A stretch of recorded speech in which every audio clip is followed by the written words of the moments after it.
The lovely and peaceful body of water shown here has the sorrowful name of Cholera Bay.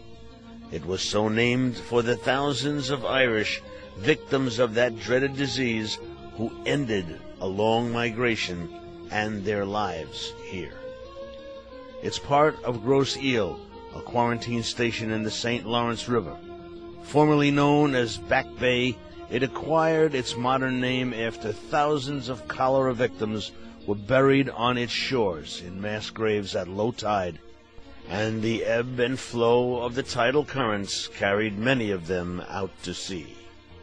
Thousands more were buried in mass graves on the island itself. Today, Grosse Ile is a sacred place, and you can feel it. You walk softly on its sod. The breeze through the grass whispers with the voices of the dead. Even the driftwood strewn along the beach looks stark and tragic, like the bones of once living trees. The local people call Grosse Ile the Isle of Irish Sorrows.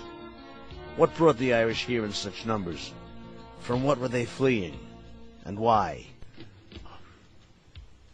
My name is Mike McCormick, and I am the National Historian for the Ancient Order of Hibernians, America's largest Irish cultural organization.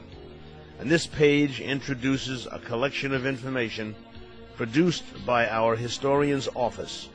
It is designed to advance the understanding of Ireland's Great Hunger from 1845 through 1851 and beyond, a tragic time in world history whose impact has yet to be truly recognized. Some called it a famine, yet there was plenty of food grown and exported. For that reason, some called it an artificial famine. Those who lived through it didn't call it a famine at all. They called it An Gorta Mór, which in the Irish language means the Big Hunger. To explain that seeming contradiction in terminology, the following information is provided. The first 4 items are short video accounts providing the reasons for learning, the causes of the tragedy, the hunger itself, and the legacy of the Great Hunger in both Ireland and America.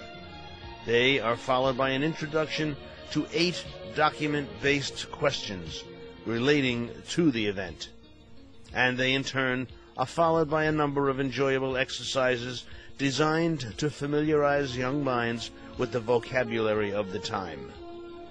It is our hope that after reviewing this data you will share it with your peers and charges so that we may all be more sensitive to the needs of those less fortunate among us, for after all, we are all God's children.